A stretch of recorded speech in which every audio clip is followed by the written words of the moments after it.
that still may exist today. Right. Okay. The water ran over the electrical panels.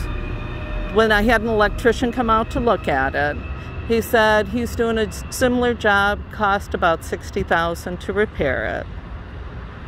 And that the city should be responsible because the city is the one that turned it on and left it on.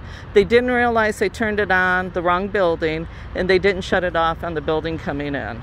And that the city was aware of this, and they've done nothing to correct it. And it's your building, and if it starts on fire, I just want record made that you guys are aware. What you're saying, but I understand what you're saying. Okay, that's all I need you to know.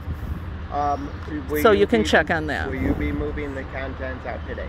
We will move some out today. All right. And which buildings will you be removing contents out? Probably the 2-story building and, well, 3 buildings right now. Well, you know that, okay, so you had access to those buildings since last Wednesday. You didn't need trucks to come through Gratiot to remove anything from the high school, right? We have to, our people, we're a small church, okay? Right. I understand that. And we have to get, what you need to do right now is focus on what you need to. I have to order a pod and have a pod delivered here so that I can load the pod. We have very limited access off of Gratiot due to what's going on. We agreed to have this approach open today from 9 to noon. Well, you should take full advantage of that approach being open today because we don't have control over that approach. That is Michigan Department of Transportation. But why does everybody else have access along Gratiot but this one? I'm telling you the facts. I'm just asking, why does everybody else have a driveway and this building isn't allowed to have a driveway? Because you have access to the But you don't have it this way. I'm not going to argue with you. I need to get a pod delivered. It takes a week to get a pod delivered.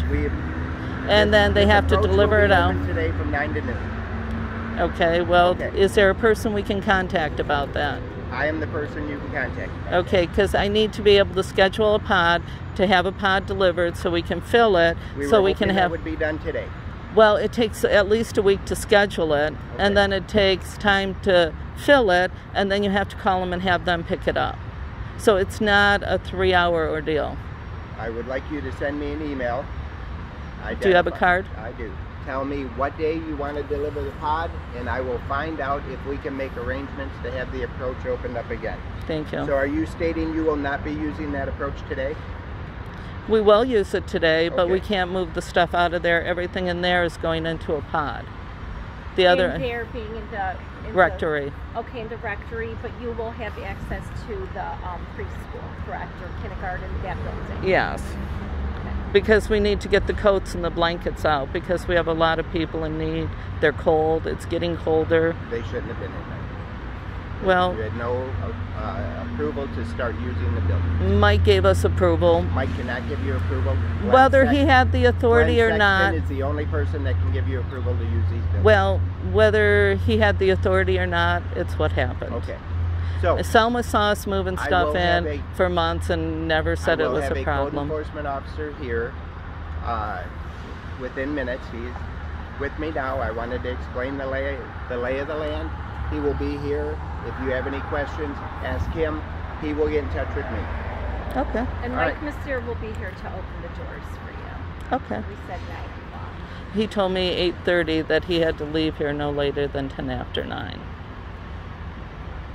The email we got said 8:30. Yes.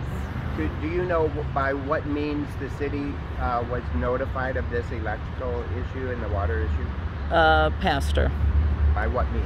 Phone call? Or phone email? call. Okay. I know phone call. I'm not sure if there was an email. All right. Because he talked to someone who said they didn't know the city is self-insured like the church, and unless it's a catastrophe, they pay it, and he didn't know what they would do with that kind of a cost.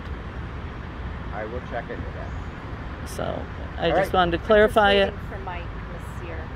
All right, I'm going to take him to get his code enforcement car. I'm going to drive him around, give him the lay of the land. I just got to